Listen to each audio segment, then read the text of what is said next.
Bonjour à toutes et à tous. Je vous remercie d'être avec nous ce matin pour ce webinaire sur les marchés des professionnels, comment adresser les besoins d'une clientèle exigeante et hétéroclite de manière efficace. Je me présente tout d'abord. Je suis Isela Sanchez, directrice d'affaires européennes et partenaire conseil au sein de Finance Innovation. Finance Innovation est le classeur de la finance digitale en France. Nous regroupons un écosystème de 600 membres avec un profil très large, car 400 de ces 600 membres sont de ces startups du secteur, 6 secteurs différents, dont la banque, l'assurance, la gestion d'actifs, la gestion et la finance d'entreprise, l'immobilier et la finance durable et solidaire. Mais aussi, nous travaillons avec des investisseurs, avec les banques, les assureurs et les asset managers de la place, les académiques et évidemment les cabinets de conseil avocats, comme c'est le cas aujourd'hui. Donc, notre objectif est d'accompagner nos membres, créer des partenariats et créer du business et bien sûr accélérer l'innovation dans le secteur de la finance digitale. Donc, pour ce webinaire que nous co-organisons avec notre membre partenaire Eliancy, nous avons choisi le sujet du marché professionnel. Donc, avant de donner la parole à Olivier pour nous présenter déjà Eliancy et aussi les intervenants que vous voyez aujourd'hui, je vous rappelle seulement quelques consignes logistiques. Donc, sachez qu'il y a un chat pour poser vos questions. Donc, n'hésitez pas à les partager avec nous. On va essayer d'y répondre. Et aussi, sachez que la rediffusion de ce webinaire sera disponible dès la fin sur la chaîne YouTube de Finance Innovation. Donc, merci beaucoup. Et Olivier, je te laisse démarrer. Merci Gisela. Bonjour à tous. Bienvenue à ce webinaire dédié au marché des professionnels. Comment adresser le besoin d'une clientèle exigeante et hétéroclite de manière efficace. Pour introduire ce webinaire, permettez-moi de prendre un petit pas de côté et d'échanger déjà sur l'évolution du marché des particuliers.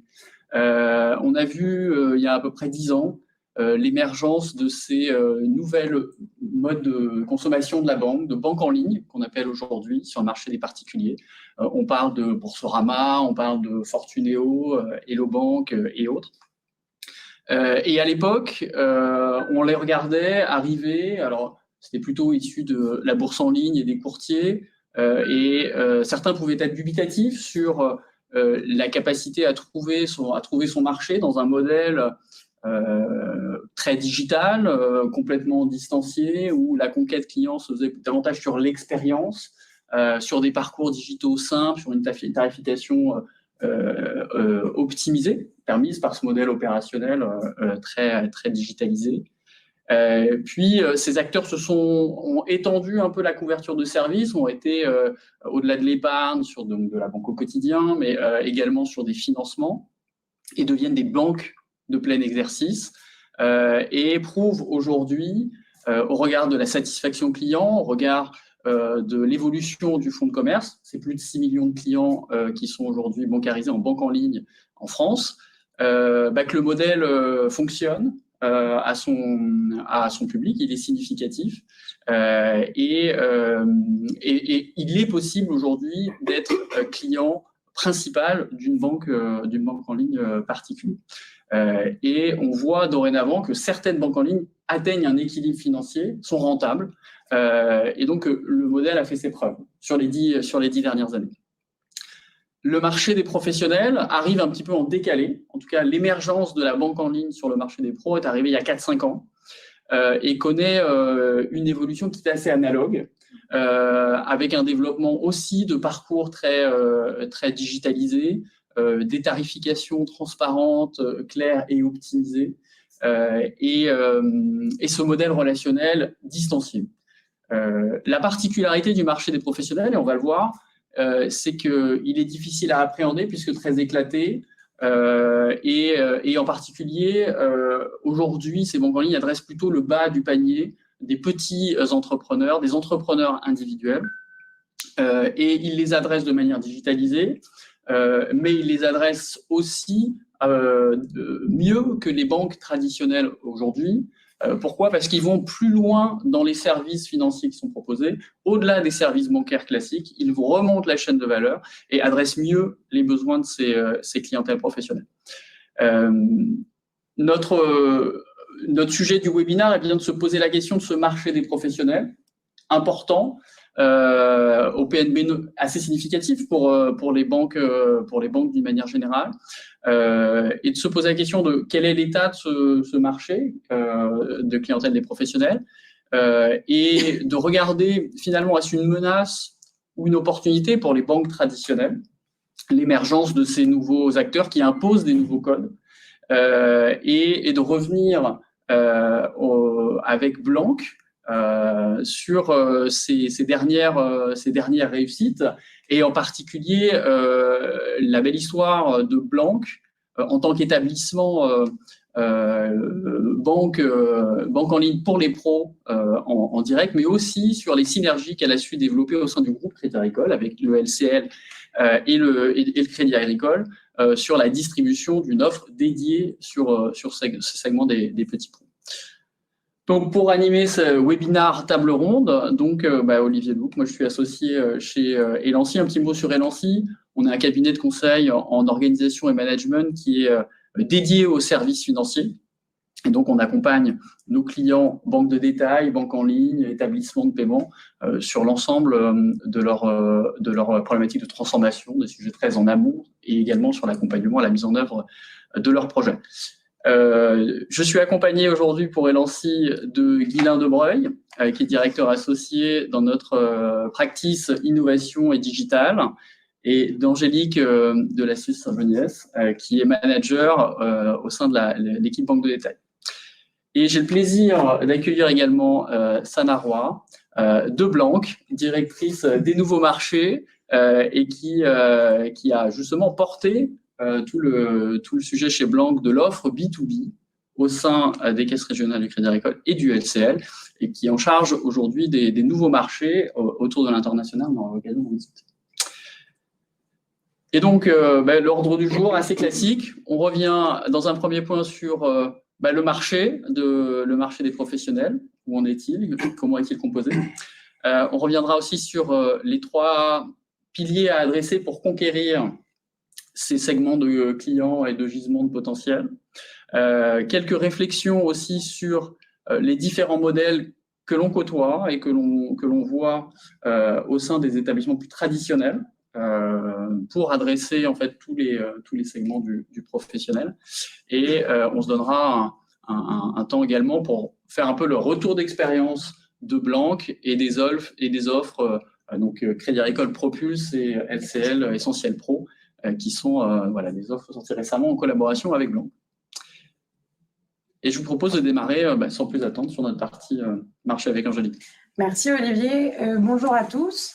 Alors, sur la première partie, qui est la partie vraiment présentation du marché des pros, ce qu'on trouvait important de dire, c'est que, Olivier l'a précisé tout à l'heure, c'est un marché qui est très, très dense, avec 4,1 millions de pros, et que ces 4,1 millions de pros génèrent 7 milliards de PNB par an pour les banques. Au-delà de ça, c'est un marché qui est très hétérogène, avec notamment plus de 700 professions, de typologies de professions, donc commerce, artisan, construction, etc. Et qui est très marqué par la micro-entreprise. Il y a 61% des créations d'entreprises aujourd'hui qui sont des micro-entreprises. Ça, j'y viendrai un peu plus tard. Ce qu'on remarque, c'est que c'est un marché qui a une rentabilité qui est plutôt fragile en termes de chiffre d'affaires, mais qui a un PNB qui est très important pour les banques et qui est 2,5 fois plus élevé que celui d'un particulier, avec 2 500 € de PNB moyen annuel pour un client professionnel. Donc, aujourd'hui, les micro-entreprises et les très petites entreprises, elles sont vraiment elles représentent vraiment le tissu économique français, puisqu'elles représentent 96% des entreprises, ce qui laisse quand même peu de place aux PME, très grosses entreprises. Et elles sont caractérisées, je l'ai dit précédemment, par une très, très forte hétérogénéité d'activité. Aujourd'hui, et depuis longtemps, on remarque que les banques traditionnelles segmentent pro et entreprises de manière à peu près similaire en fonction de critères qui sont les flux, le chiffre d'affaires et le nombre de salariés. Et elles n'adressent pas, sauf certaines qui sont historiquement positionnées sur des secteurs d'activité précis, elles ne font pas de distinction au sein du pro entre le petit pro et le un peu plus haut du pro. Et à l'inverse, les néobanques et les banques en ligne, elles n'ont pas une segmentation pro-entreprise, elles se sont plutôt placées sur le choix du client. C'est au client qui, en fonction de ses besoins, va choisir son offre. Donc, par rapport à ce que je disais tout à l'heure, c'est qu'on remarque que ce marché des professionnels, donc il y a un accroissement du nombre de créations d'entreprises, mais qui est majoritairement porté par le régime de la micro-entreprise. Le régime de la micro-entreprise, c'est un régime fiscal et juridique. Et en 2018, les seuils de ce régime-là ont été élevés, ce qui a vraiment favorisé son accélération. Aujourd'hui, sur les 4,1 millions de pros dont on parlait, il y a 2,5 millions de micro-entreprises. Et on est sur un record de création d'entreprises en 2022, avec plus d'1 million de créations d'entreprises, dont 61% de micro-entreprises. Le sujet qu'il y a avec la micro-entreprise, c'est que ça génère moins de PNB. Enfin, ce sont des pros qui sont moins rentables que les pros qu'on connaît plus traditionnellement. Ils génèrent 700 € de PNB versus ce que je vous disais précédemment, 2500 € en moyenne pour les pros. Et il y a 70% des micro-entreprises qui cessent leur activité dans les premières années. Donc, la complexité aujourd'hui, c'est de réussir à adresser ces clients-là. Pour les banques traditionnelles, d'adresser ces clients-là sans perdre en rentabilité. Et donc, on pense que le modèle du conseiller dédié, le modèle qu'on appelle classique, que Guylain vous présentera plus tard, est un modèle qui est compliqué. Il apparaît nécessaire d'adresser le marché de la micro-entreprise au point de vue de son volume, puisque c'est extrêmement nombreux et qu'on a besoin de ça pour rester leader. Enfin, les banques traditionnelles ont besoin de ça pour rester leader sur le marché des professionnels, mais en faisant bien attention à ne pas perdre en rentabilité, puisque ces micro-entreprises ont un PNB qui est limité. Ce qu'on voit, c'est qu'on a une position sur le marché des pros au global, donc très petites entreprises et micro-entreprises, sur laquelle les banques traditionnelles ont toujours été historiquement leaders.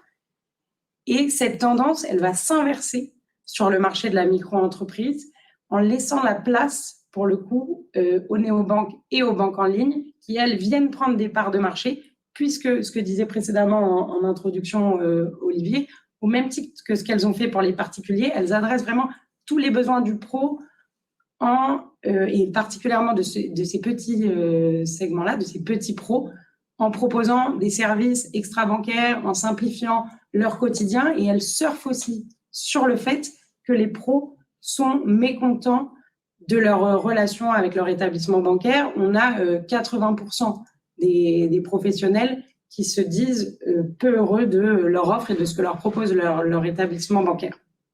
Donc, pour faire face à cette concurrence, qui est très innovante de la part des néobanques et banques en ligne, les banques traditionnelles doivent revoir leur modèle et leur offre. Et c'est Guylain qui va vous présenter la suite.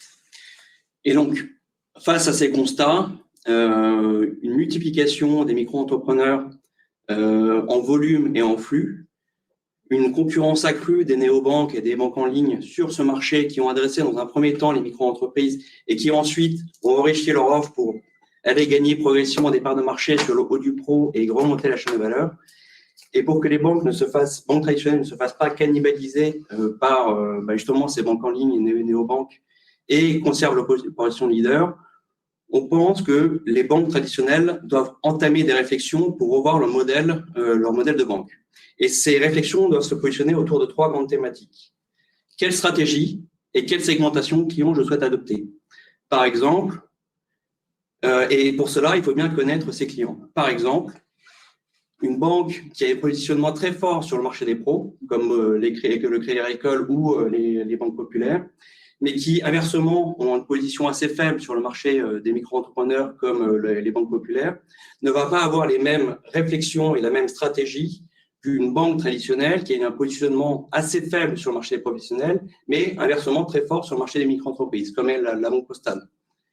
Pour l'un, ça va être comment je conserve ma position de leader sur ce marché en faisant de la conquête, mais tout en proposant un modèle opérationnel un peu différencié pour adresser ce marché des micro-entreprises qui est nécessaire pour conserver sa place de leader et gagner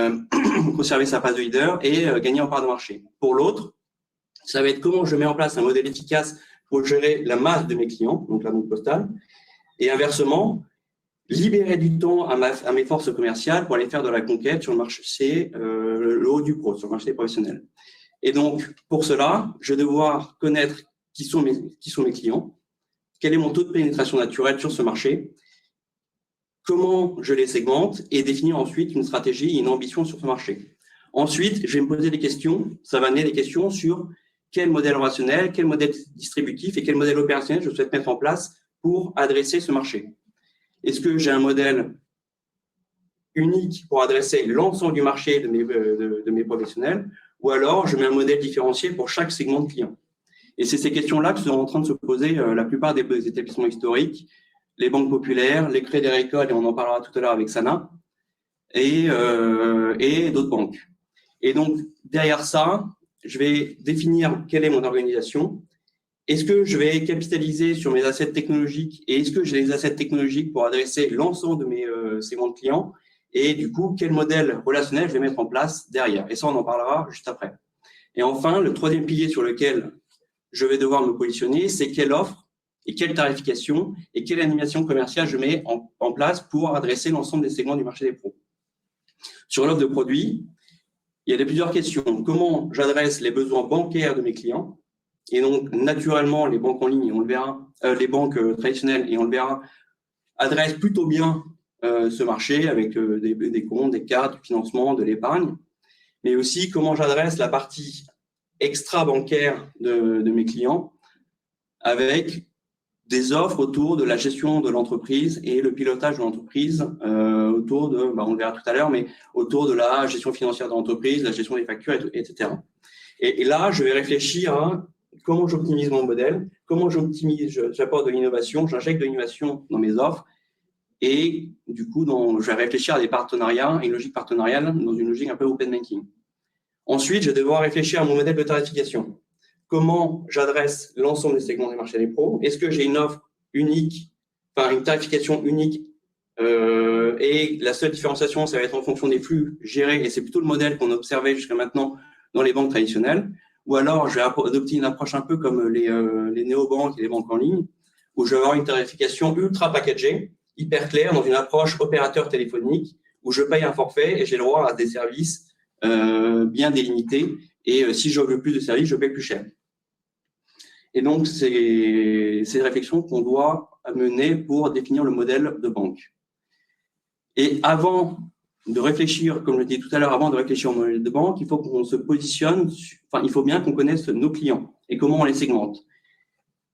Et ce qu'on identifie et ce qu'on observe sur le marché des pros, c'est que on catégorise les pros en fonction de deux grands critères. La complexité des besoins et des attentes relationnelles et le potentiel de rentabilité pour les banques. Si on se positionne sur cette matrice, en bas à gauche, nous avons les pros à faible potentiel aux besoins simples. Ce sont des pros qui sont très nombreux, qui sont principalement dans le statut de micro-entreprise ou d'entreprise individuelle et qui ont des besoins simples, qui sont assez proches des clients part, autour des clients particuliers, autour des comptes et des cartes, et qui exercent leur activité à titre secondaire, parfois à titre principal, et qui ont peu besoin d'accompagnement. Et historiquement, c'est plutôt vers ce segment-là que se sont positionnées les banques en ligne et les néobanques. Ensuite, en haut à gauche, nous avons les pros qui ont un faible potentiel pour les banques, donc c'est-à-dire assez peu de rentabilité, mais qui peuvent avoir des besoins complexes. Et donc là, c'est plutôt des pros qui sont installés, qui exercent leur activité à titre principal sur des secteurs moins rentables que le haut du pro.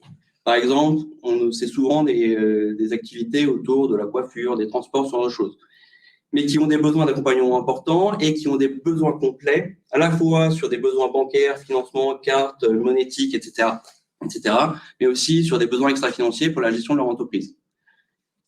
Ensuite, en bas à droite, nous avons les pros à fort potentiel et aux besoins simples.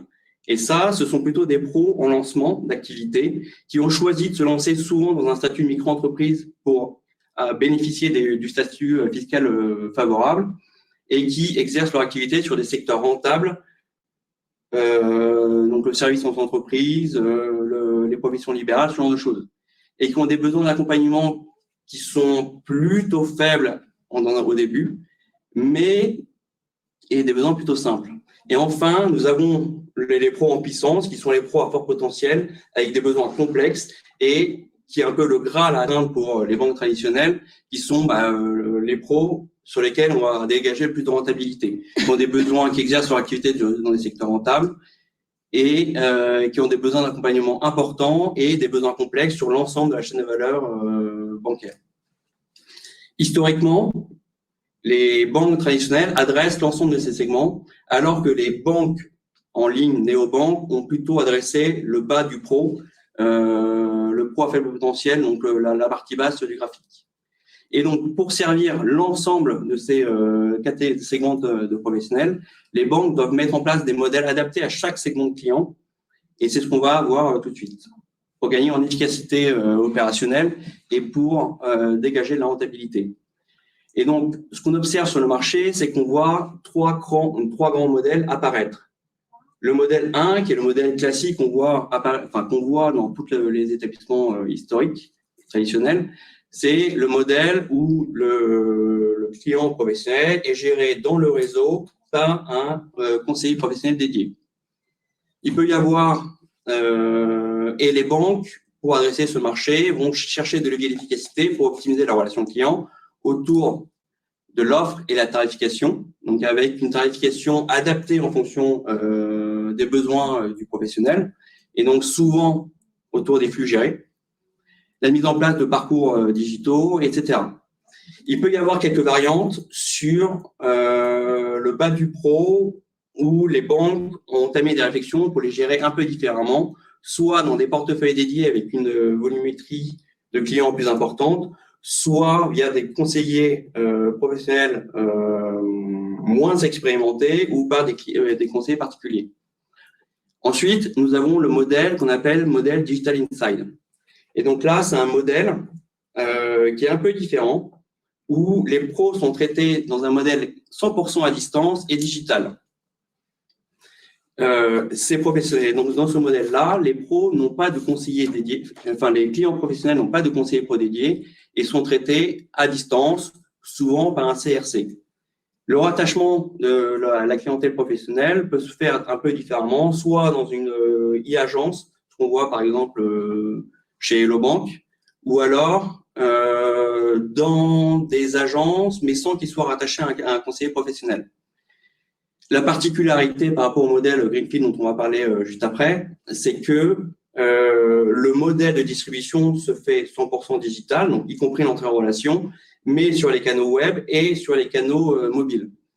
Et la banque, pour justement gérer ces canaux de distribution, capitalise sur ces assets technologiques et avec quelques optimisations pour optimiser les parcours digitaux. Ensuite, le modèle 3, qui est le modèle le plus innovant et le modèle Greenfield, c'est un peu le même modèle que le modèle Digital Inside. Donc, les pros sont traités dans un modèle 100% digital type néobanque mobile. La différence, c'est qu'une entité dédiée est créée, une entité digitale est créée, soit en partenariat, et ça a été le cas pour le Crédit Agricole et LCL avec Propulse et Essentiel Pro, avec le partenariat avec Blanc, soit via rachat, et c'est le cas de SG avec le rachat de Shine. La particularité par rapport au modèle Digital Inside, c'est que les comptes sont logés hors des livres de la banque. Donc, les comptes sont dans un modèle banque as a service, et les comptes, par exemple, pour Blanc, sont logés chez Ocali, et pour Shine, chez Trésor. Et la banque ne capitalise donc pas sur son SI et sur ses assets technologiques, mais va chercher le SI. Et en général, on met en place ce modèle-là pour aller plus vite et pour accélérer le time to market, pour lancer une offre assez rapidement.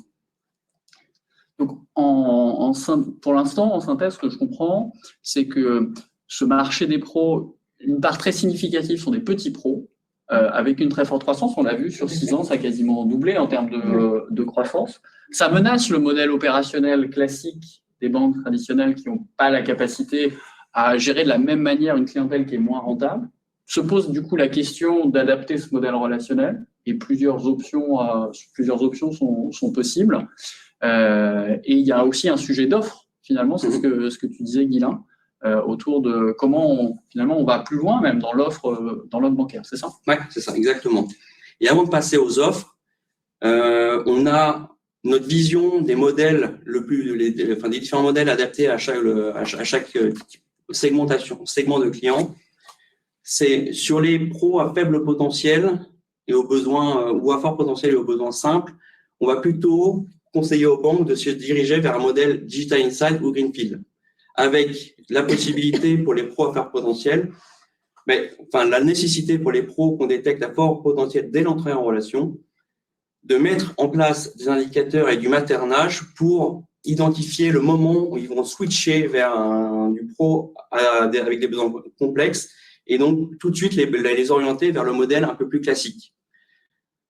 Ensuite, pour les pros avec des besoins complexes, où il faut adresser l'ensemble de la chaîne de valeur des besoins, donc à la fois les comptes et les cartes, mais aussi le financement, la monétique, ce genre de choses, on va plutôt les orienter vers un modèle classique, mais avec, pour les pros à faible potentiel, mais aux besoins complexes, essayer de les orienter pour gagner en rentabilité et en efficacité vers le modèle Digital Insight ou Greenfield dès l'entrée en relation.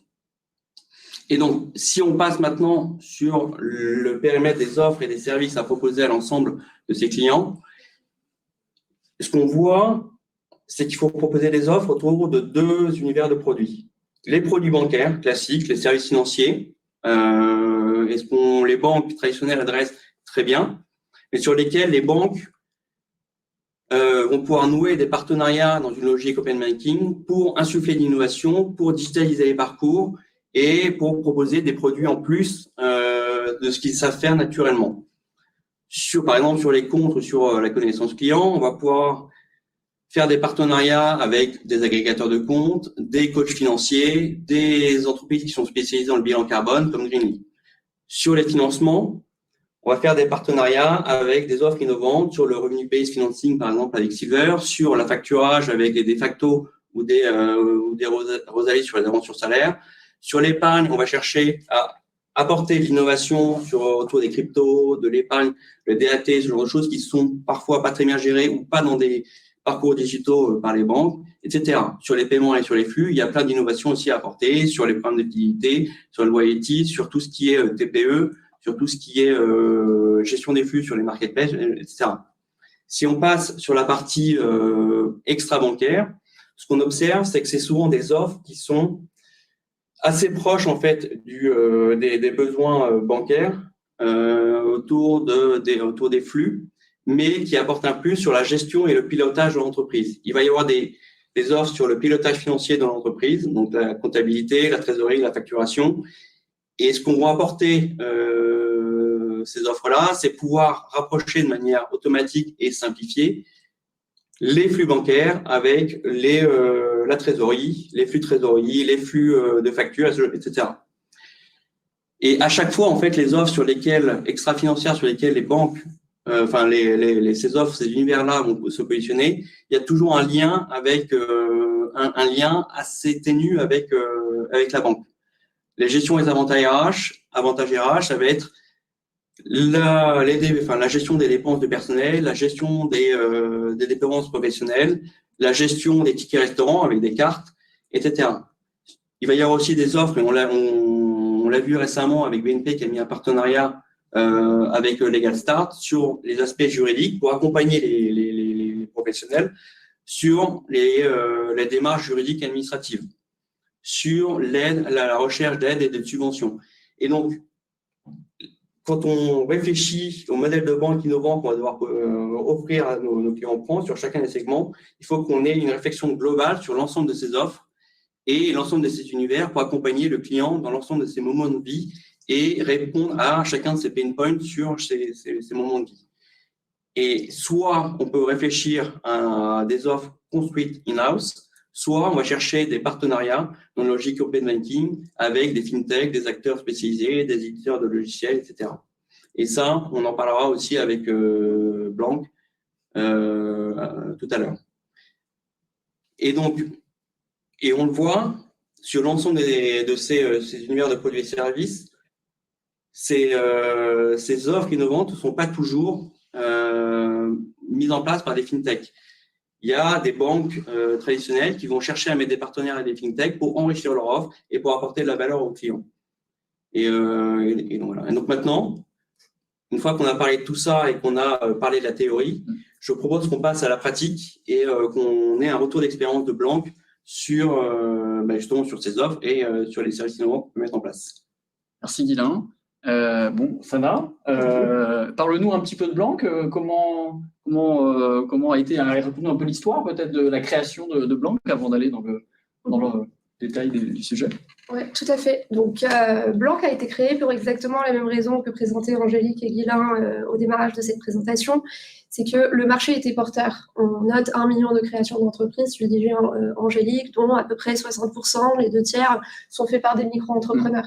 Or, ces micro-entrepreneurs ou ces entrepreneurs indépendants, pour être un peu plus généraliste, ont très peu d'offres qui soient adaptées à leurs besoins, à leur taille et à leur activité.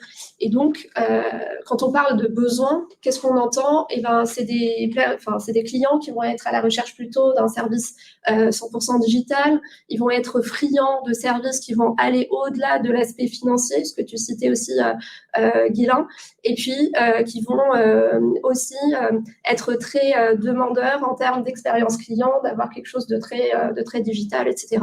Et donc, face à ce constat-là, les fondateurs de Blank se sont dit, bon, bah, très bien, on va mettre en commun nos compétences et on va leverager quelque part le startup studio du groupe Crédit Agricole, qui est la Fabrique, qui a été un vrai accélérateur pour lancer ou définir une réponse à ce besoin-là. Et donc, c'est comme ça qu'est né Blank en 2020, en plein confinement d'ailleurs, et qui a continué à progresser depuis. Donc, vous le voyez un peu à l'écran, l'entreprise a grandi très très vite. La question qui se pose, c'est, on en parlait un peu en amont de ce webinaire, c'est comment ça s'est inscrit un petit peu dans la stratégie du groupe. Est-ce que le groupe y a adhéré dès le départ ou est-ce que c'est venu un peu plus tard? En fait, ce qu'il faut se dire, c'est que Blank, comme la plupart des initiatives de la Fabrique, était un peu, comment dire, je vais reprendre. La Fabrique avait la délégation du groupe de penser de nouvelles idées, de les lancer, de les expérimenter sur le marché, et Blank en faisait partie. Donc au démarrage, clairement, le groupe voyait ça comme une initiative assez sympa, assez novatrice, mais qui continue de vivre sa vie et qui doit faire un petit peu ses preuves.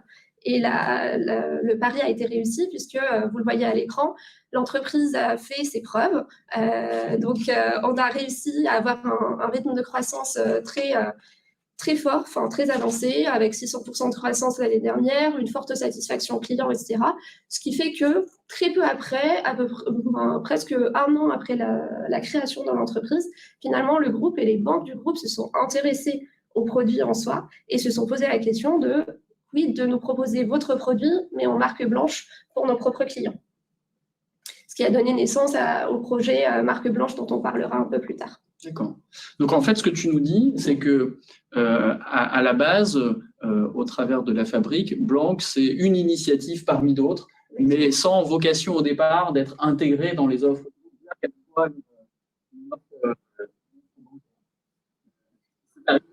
Après, avec la réussite.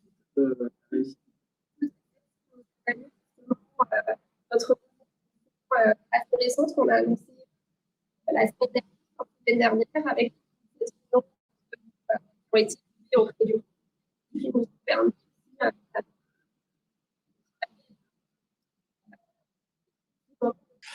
Alors, on a des petits problèmes de son, on vous entend pas trop. Je pense que ça doit être dû à la vidéo qui est lancée. Oui. Alors, on va juste attendre que la vidéo se termine. Est-ce que c'est mieux? Oui. Voilà, ça a haché. Si vous pouvez reprendre les 20 dernières secondes, du coup, désolé. Je peux reprendre ma réponse. La question, c'était de dire le groupe s'est à un moment intéressé au produit. Quand je disais, c'est en fonction quand on voit les résultats et très vite après la création, à peu près 1 an, le groupe s'est dit finalement, c'est intéressant. Est-ce que c'est possible d'avoir ce produit-là en marque blanche pour nos propres clients, mais aussi ça nous a permis aussi d'avoir l'investissement du groupe. Ce que je disais quand le son a un peu haché, c'est que ça nous a permis de faire notre levée de fonds qui a été annoncée fin de semaine dernière de 47 millions d'euros. Et c'est une preuve de la confiance qu'on a du groupe dans notre entreprise. Et sur ce modèle de banque. Exactement. Et alors, on est passé un peu vite sur les chiffres, mais ils étaient quand même importants. Quand on voit un NPS à ce niveau-là, ça fait rêver pas mal de banquiers, j'imagine. Tout à fait. Et ce NPS, on le doit surtout à la force de la proposition de valeur du produit. Vous le voyez à l'écran, la vidéo est passée un peu vite, mais vous le voyez un peu à l'écran. C'est-à-dire que Blanc, c'est un peu le WeChat des indépendants.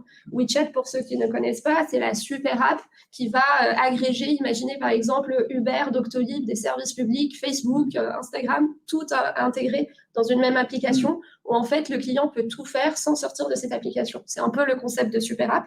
Aujourd'hui, c'est ce qu'on peut dire de Blanc, ou en tout cas ce vers quoi on tend, c'est d'être cette super app pour les indépendants où non seulement on va proposer un compte de paiement pour gérer tous les aspects financiers de façon assez complète, mais également des services de gestion. Donc, on propose à l'indépendant de quoi faire ses devis et factures, de quoi automatiser ses déclarations URSSAF, de quoi gérer aussi ses assurances professionnelles. Donc, on va vraiment accompagner l'indépendant de la création de son entreprise. Je ne l'ai pas évoqué, mais on propose aussi le dépôt de capital, jusqu'à la gestion de celle-ci et de façon très, très fluide avec les bons standards de l'expérience client. Je propose que tu nous parles un petit peu du modèle opérationnel singulier de Blanc, qui est assez atypique. Donc, je te laisse pardon, excuse-moi la main, Sana. Pas de problème. Donc, faut savoir que ce modèle-là, il repose sur 4 piliers principaux.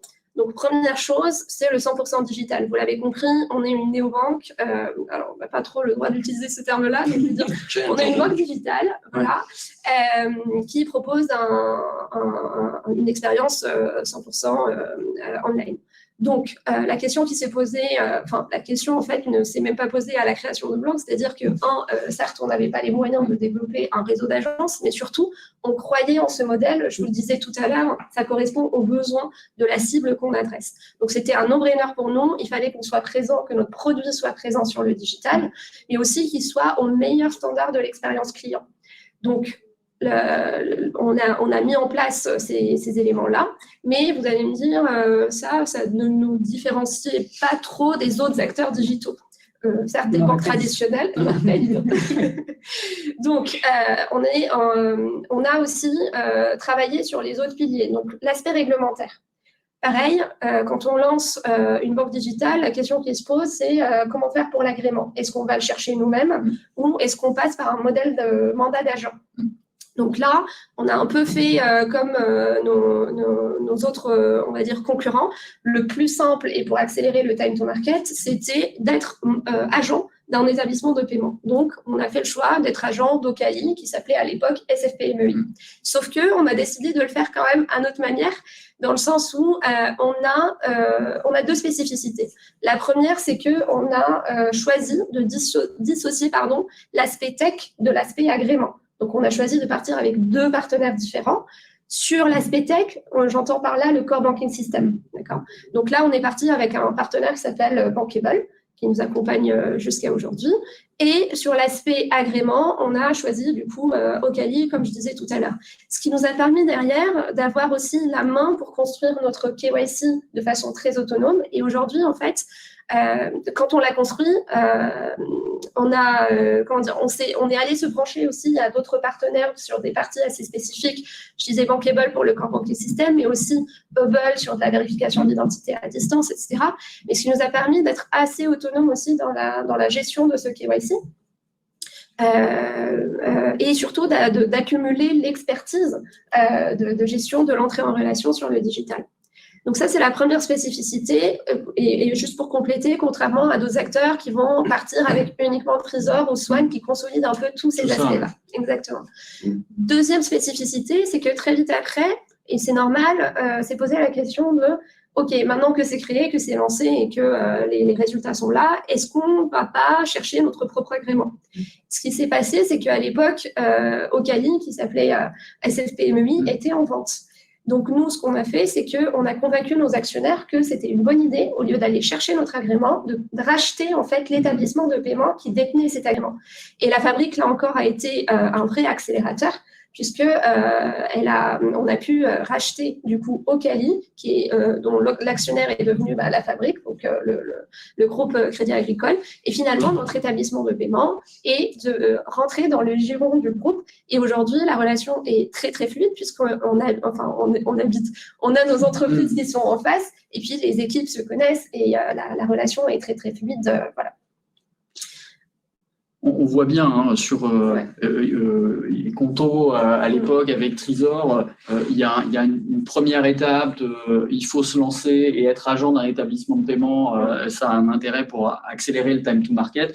Et très vite, si on veut avoir la main sur les parcours et personnaliser un peu tous ces parcours pour les adapter au contexte de notre fonds de commerce et de notre business, on peut être contraint. Et c'est vrai que la réponse apportée ici en dissociant la partie agrément et la partie tech, comme tu l'évoquais, est assez singulière et permet justement d'accompagner le développement de Blanc dans ce modèle. Exactement. Après, comme vous le voyez à l'écran, ce n'est pas le seul pilier qui a permis cette réussite-là. Les deux autres piliers sont tout aussi importants et très, très liés. Donc, si on revient un petit peu en arrière et qu'on se dit, c'est quoi la cible de Blanc? La cible de Blanc, c'est les indépendants. Ces indépendants sont caractérisés quelque part par trois aspects. Un, c'est une cible qui a une activité qui peut être parfois un peu instable. On parle d'une durée moyenne d'activité de 18 mois. Deuxième chose, c'est une cible qui va avoir un chiffre d'affaires qui va être assez bas. Donc, généralement, on est sur 400 € par mois. Et puis, c'est une cible qui va être très, on va dire, sujet à des contrôles de conformité, à de la vigilance de conformité, etc. Et donc, nous, on voulait adresser cette cible-là de façon la plus optimale possible, tout en se disant qu'il faut qu'on arrive à réduire les coûts opérationnels pour être rentable à un moment. Sinon, on n'arrivera jamais à rentabiliser cette cible. Et donc, la réponse a été, 1, la technologie, beaucoup de tech, beaucoup d'automatisation, et 2, mettre les opérations au cœur du fonctionnement de l'entreprise. Donc, quand je dis technologie, pour illustrer un petit peu, on est parti dès le départ de la création de Blanc sur une technologie serverless. Serverless, pour simplifier, c'est qu'on arrive à lancer des fonctionnalités sans avoir à se soucier de l'évolution des problématiques d'infrastructure, puisque celle-ci est sur le cloud. Deuxième chose, sur les opérations, ce que je disais, la majorité de notre équipe aujourd'hui est centralisée autour des opérations qui sont divisées un peu en 3 parties, l'onboarding, le service client et la conformité. Et on a un quart de notre équipe produit qui adresse uniquement les besoins des opérations pour automatiser tous les process, ce qui fait qu'aujourd'hui, on arrive très facilement à avoir un coût informatique de 12 centimes par compte par mois pour gérer nos clients. Et au-delà de ça, le coût complet, on va très facilement être en dessous des 100 €, là où des banques traditionnelles, pour adresser la même cible, vont être plutôt entre 300 voire 500 €. Donc voilà, c'est ce qui fait aujourd'hui la particularité, mais aussi la force de notre organisation. Un modèle opérationnel 3 à 5 fois moins cher qu'un modèle traditionnel pour adresser ces petits pros qui sont effectivement moins rentables, donc c'est complètement adapté. Et par ailleurs, qui satisfait mieux les clients, le CF, le NPS, et qui propose plus de services qu'un modèle traditionnel. C'est vrai que, toutes choses égales par ailleurs, c'est quand même très adapté. Est-ce que tu peux nous parler un petit peu de l'offre marque blanche et finalement ce projet qui a été engagé ces derniers mois avec le Crédit Agricole et le LCL? Tout à fait. Donc, j'en ai parlé tout à l'heure. Vu la croissance de Blank, les résultats qui étaient au rendez-vous, la plateforme qu'on a construite a commencé à attirer l'attention du groupe et notamment les banques distributrices. Je parle des 39 caisses régionales et du LCL qui se sont rapprochés de nous et qui nous ont demandé quid de proposer votre produit en marque blanche. L'avantage pour eux de travailler avec un acteur tel que Blank, au-delà de rester dans le giron du groupe, c'est de bénéficier d'une offre différenciante pour adresser, on l'a dit, un segment qui est très porteur sur le marché. Deuxième chose, c'est de bénéficier d'un produit qui est déjà éprouvé, puisqu'on avait déjà 1 an d'existence et encore une fois, les résultats étaient au rendez-vous. Troisième chose, c'est de bénéficier, et ça, c'était très, très apprécié au niveau du groupe, d'un time to market très accéléré, puisqu'on a lancé ce produit-là, cette offre-là, en 9 mois. Et quand je dis cette offre, on reviendra peut-être plus tard dessus. On n'a pas lancé une offre, on en a lancé 2 pour les 2 banques, avec une application, un site web. Donc, on était sur 2 applications de site web et 4 offres en vrai, en 9 mois. Donc, ce qui a été très fortement apprécié. Et puis, forcément, ça améliore aussi l'image de marque de ces banques au niveau du marché. Donc, pour Blank aussi, c'était très intéressant puisque ça nous mettait évidemment au centre du fonctionnement du groupe. Donc, qu'est-ce qu'on a fait sur ce produit-là? On a construit le produit donc en lançant 2 nouvelles plateformes bancaires. On les a habillées aux couleurs des banques, vous le voyez sur l'écran, et on les opère aujourd'hui. Donc, on les opère bien évidemment en marque blanche.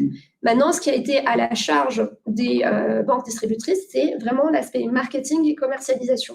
Donc, chaque banque avait la main pour définir sa stratégie de commercialisation. Est-ce qu'elle voulait miser uniquement sur de l'acquisition digitale ou est-ce qu'elle voulait aussi j'utilise beaucoup d'anglicisme, mais s'appuyer sur son réseau d'agences pour promouvoir l'offre qui est, je le répète, 100% digital aussi pour ces banques-là. Et donc, en 9 mois, donc en octobre 2022, on a lancé ces offres-là et qui continuent de faire leurs preuves sur le marché, puisque, la question qui s'est posée aussi, et c'est normal, c'est légitime, quand cette marque blanche a été lancée, c'est de se dire quid de la cannibalisation. Pourquoi calquer un produit qui existe déjà et lancer quelque chose de similaire? Et bien finalement, le besoin ou la stratégie du groupe, c'était de dire on va venir étendre notre territoire de marque. Et en fait, ça a été un pari complètement réussi, puisque quand on voit les chiffres aujourd'hui, les résultats, ça n'a absolument pas freiné le rythme d'acquisition de Blank, puisqu'on a continué à augmenter notre nombre d'ouvertures de comptes par mois. Deuxième chose, c'est que ça n'a absolument pas impacté notre CAC, qu'on a continué à maîtriser. Et troisième chose, aujourd'hui, quand on voit les chiffres, Propulse, par exemple, fait exactement le même nombre d'ouvertures de comptes que Blank. Donc, on voit qu'il y a un besoin, qu'on attire vraiment des cibles différentes. Les clients qui vont venir chez Propulse, c'est des clients qui vont être fortement attirés, par la marque Crédit Agricole. Et deuxième chose, par le fait de se dire j'aurai plus simplement accès à des offres en agence quand mes besoins vont évoluer. Tu le disais tout à l'heure dans les besoins des pros, quand ils vont devenir plus complexes, je vais avoir plus de facilité à accéder à une offre en agence. Et quand on les a sondés, pour vous donner un chiffre, 9 clients sur 10 de Propulse n'ont absolument pas comparé l'offre à Blank au moment de la souscription. Donc, clairement, c'est un pari réussi. D'accord. Donc, là, les clients de Propulse, par exemple, sont des clients au Cali, derrière une marque blanche, en fait, Blank. Comment ça se fait? Il y a un partage de la valeur, du coup, entre Blank et le Crédit Agricole, les caisses régionales, du coup. Tout à fait. Juste pour simplifier, alors, il y a le modèle juridique, il y a l'aspect commercial. Clairement, en termes de modèle juridique, oui, les comptes de ces clients-là sont ouverts dans les livres d'Ocali. Maintenant, l'aspect commercial, les clients sont la propriété de la caisse régionale de rattachement ou du LCL pour l'offre LCL.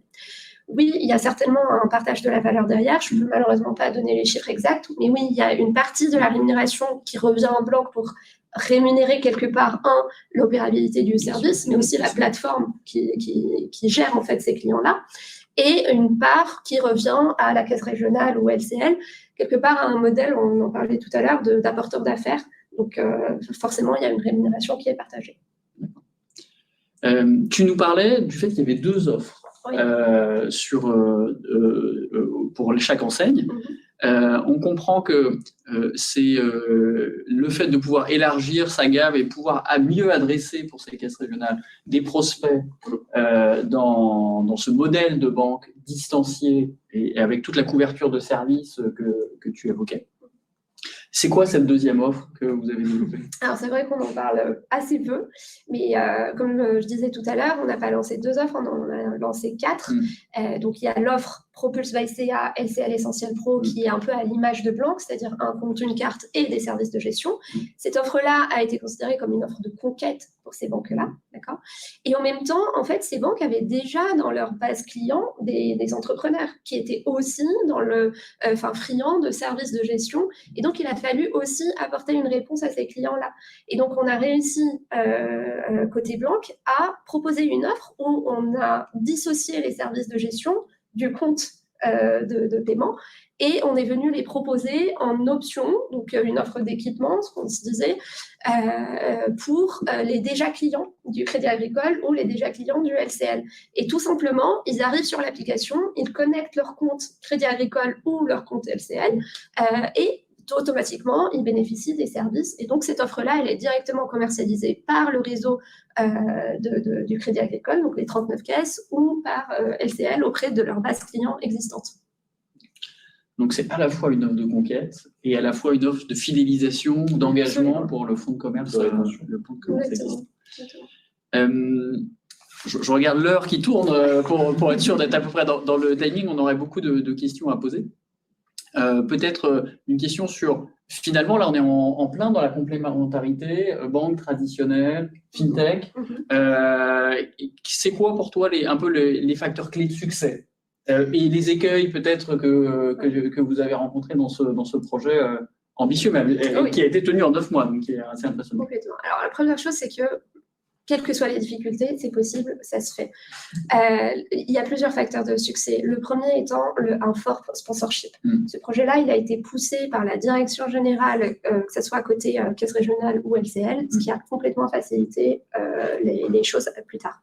Deuxième chose, c'est d'avoir une équipe dédiée. Alors non seulement une équipe dédiée, mais aussi les compétences et une volonté d'y arriver, de collaborer. Donc, côté Blanc, on y a dédié une équipe que je portais à l'époque. Et puis, côté LCL et côté Crédit Agricole, il y avait également des équipes en place. Troisième point, je dirais beaucoup de synchronisation. En fait, le groupe est grand et on n'est pas sur les mêmes, modalités de fonctionnement. Donc, il faut beaucoup de communication. C'est-à-dire qu'il m'est arrivé qu'à chaque réunion, il y avait forcément quelqu'un qui arrivait en plein milieu, qu'il fallait onboarder. Donc, c'est très important, beaucoup de communication, beaucoup de synchronisation. Et je dirais le quatrième, ce serait, une capacité de médiateur, c'est-à-dire qu'on est sur 2 univers culturels très différents entre Blanc, la start-up, et les banques traditionnelles déjà établies. Tu travailles avec 40 banques. Exactement. En fait, en face, on avait 40 clients et donc les 39 caisses régionales et LCL, et c'était très compliqué d'arriver à un consensus. On avait un time to market à respecter, qui était de 9 mois. Et donc, il fallait vraiment avoir une espèce de capacité de médiation parce qu'il fallait savoir dire non parfois, parce que si on rentrait dans les besoins spécifiques de chaque caisse, en fait, on ne s'en sort pas, on ne sort jamais l'offre en 9 mois. Donc, il a fallu un petit peu batailler là-dessus et ça s'est très bien passé. Et je dirais quand même un dernier point, quand on a une multitude de clients comme ça, ce qui a aidé côté caisse régionale, c'est d'avoir des caisses pilotes.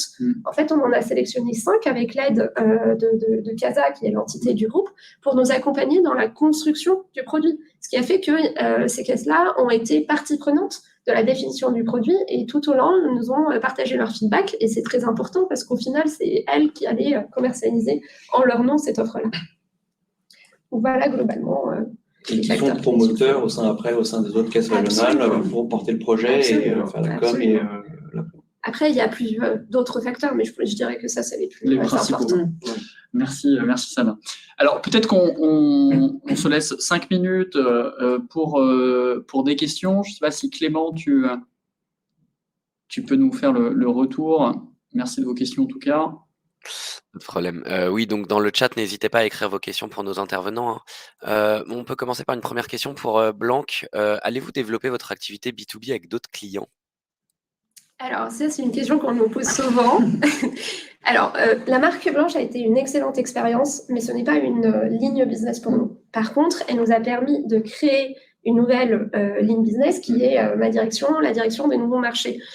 L'idée étant de capitaliser sur cette expérience de lancer une nouvelle plateforme bancaire, d'adresser quelque part un nouveau marché. Là, c'était avec un nouveau business model, mais plutôt de l'utiliser pour se développer sur de nouveaux marchés à l'international. Dit comme ça peut paraître un peu différent comment on fait. Enfin, ça n'a rien à voir. À l'international, on y va avec notre marque et puis là, on était en marque blanche. En fait, c'est assez similaire dans le sens où on est sur le développement d'une nouvelle plateforme bancaire. Deuxième chose, c'est il faut une équipe dédiée. Il faut connaître un peu les spécificités, c'est-à-dire quelque part, on lance un nouveau marché à l'international. On ne peut pas juste calquer le modèle français et le copier-coller comme ça. Il y a des spécificités aussi à respecter ou à penser. Donc, quelque part, ça nous a aidé à lancer cette nouvelle ligne business. Et aujourd'hui, ma direction, elle est plutôt concentrée sur le développement de nouveaux marchés à l'international, en commençant par l'Italie, qu'on a annoncé aussi cette semaine en communiqué de presse. Tout à fait. Parfait, merci beaucoup. On a une question de Jérôme aussi, donc toujours pour Blanc. En 2017-2018, les fournisseurs de Core Banking System et BAS annonçaient un objectif de 60 € par an de coût par compte avec un ETP pour 10 000 comptes. Est-ce comparable avec vos stats aujourd'hui? Sachant que 100 € est à son sens une très belle performance. Voilà, en fait, ce que je peux dire, c'est qu'en termes de coût complet, quand je dis coût complet, c'est informatique, support, conformité, vraiment tout. On arrive très facilement à être en dessous des 100 €. Je ne pourrais pas forcément rentrer dans le détail des chiffres pour le Core Banking en particulier, mais on arrive à avoir des coûts assez bas, ce qui est une bonne chose, puisque sinon, on ne visera jamais la rentabilité. Forcément, merci beaucoup. On a une question sur la roadmap. Alors, ça répondait un petit peu avec la question d'avant. Je ne sais pas si tu as quelque chose à rajouter dessus. Alors, la roadmap de Blanc, développement. Oui, ouais. Alors aujourd'hui, non seulement on est concentré sur enrichir et toujours améliorer notre produit, notre positionnement ici en France, mais comme je disais, moi, principalement, je m'occupe de notre développement à l'international. Et donc, ce que j'ai dit, c'est que aujourd'hui, on est concentré sur l'Italie, donc on vise on a déjà créé ou ouvert des bureaux là-bas et on vise un lancement d'activité d'ici fin d'année. Ensuite, on verra. On a une roadmap d'expansion à l'international. Je ne vais pas m'avancer là-dessus pour l'instant, mais on commence par l'Italie et ensuite, on vous annoncera les nouveautés. C'est ça. En tout cas, on voit qu'on est sur une belle dynamique. Hein, en tout cas, sur le marché français, en complémentarité avec les banques traditionnelles et maintenant à l'international. On voit que Conto aussi a des enjeux de il y a un vrai besoin aussi à l'international. Et après, il y a aussi la roadmap produit. Oui. Et une question qu'on se posait, c'est sur la partie financement. Oui. On voit que certains acteurs néobanques commencent à se positionner sur le financement, mais souvent en partenariat, et le financement étant un produit de conquête. Est-ce que c'est quelque chose sur lequel vous souhaitez aller ou Aujourd'hui, on sait que c'est un besoin côté de la cible professionnelle qu'on adresse. Maintenant, c'est sur notre roadmap, on y réfléchit, mais pour l'instant, on se concentre vraiment sur ce qui est au cœur de la proposition de valeur qu'on propose. Donc, on se concentre vraiment sur tout ce qui va être création d'entreprise et puis la gestion de celles-ci. Et sur le financement, on y réfléchit et ça viendra, je pense, dans les mois à suivre. Parfait. Une question pour Ailancy. Quelles sont vos convictions sur le modèle à mettre en place pour adresser le segment des entrepreneurs individuels? Alors, la question est pas simple, elle n'est pas vite répondue, comme dirait une personne. En fait, donc on a parlé tout à l'heure, il y a 3 grands modèles. Le modèle classique qui est celui, ça, à mon avis, pour les micro-entrepreneurs, il n'est pas forcément un modèle adapté. Et après, il y a le modèle Digital Insight et le modèle qu'on appelle Greenfield. Et en fait, tout dépend des assets technologiques et de la rentabilité de ces assets technologiques sur lesquels on va pouvoir se reposer. Une banque de cette technologie et du time to market qu'on souhaite avoir. On l'a vu avec l'exemple de Crédit Agricole et de LCL avec Blank. Le time to market est de 9 mois pour lancer une offre une offre innovante, digitale, à destination des micro-entrepreneurs. Donc, c'est ultra rapide. Et donc, ça permet d'aller plus vite. En revanche, si on a un peu plus de temps et qu'on souhaite garder la relation et l'autonomie sur la création de services, on ira plutôt vers un modèle Digital Inside. Mais ça veut dire qu'il faut faire évoluer ces assets technologiques. Donc, à la fois la partie core banking pour qu'elle soit plus agile et qu'on puisse ajouter des services, des fonctionnalités assez rapidement, mais aussi la partie digitale pour pouvoir proposer des parcours self-care sur tous les parcours, y compris l'entrée en relation. Et du coup, les banques sont un peu en retard sur ces aspects-là, et donc ça va prendre un peu plus de temps parce qu'on sait que les banques traditionnelles, elles ont un legacy system qui est assez important et sont moins agiles et vont moins vite. Et donc, il faut mettre le curseur entre je veux garder mon autonomie, je veux garder mes clients au sein de mes livres. Et donc, on irait plutôt dans un modèle Digital Inside, mais qui va prendre un peu plus de temps. Ou alors, un modèle Greenfield où je veux aller plus vite et lancer rapidement une offre sur le marché à destination du micro-entrepreneur. Donc, c'est vraiment en fonction de ce qu'on souhaite et de son ADN. Donc, c'est une réponse de Normand, peut-être mon Pour ne pas se fâcher avec Sana. Et c'est pour pas se fâcher avec Sana. Parfait. Et pas se fâcher avec certains clients qu'on a pu accompagner. Sana, une autre question. Quel partage de la valeur entre le LCL et Blank? Alors, je crois que j'y ai répondu juste avant. Ok, pardon. Je peux, non, il n'y a aucun souci. Sur le partage de la valeur, sans donner de chiffres, il y a effectivement un mécanisme qui est en place pour que Blank puisse être rémunéré sur l'usage de sa plateforme et sur l'opérabilité du service, puisque, comme je le disais tout à l'heure, on opère le service également en marque blanche. Et puis, il y a une part qui revient à la caisse régionale de rattachement, côté Crédit Agricole, ou au LCL, pour rémunérer quelque part l'apport d'affaires. Oui, effectivement, autant pour moi. On a à peu près fait le tour. J'ai une dernière question un peu plus triviale, mais pourquoi pas. Curiosité sur le choix du nom de Blank?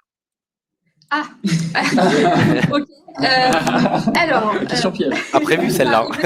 Ça s'exporte. Voilà, exactement. En fait, ça a été le fruit de beaucoup de brainstorming au niveau de l'équipe Blank. En fait, on voulait un nom qui soit, comme tu disais, Angélique, exportable, facilement prononçable, quel que soit le pays.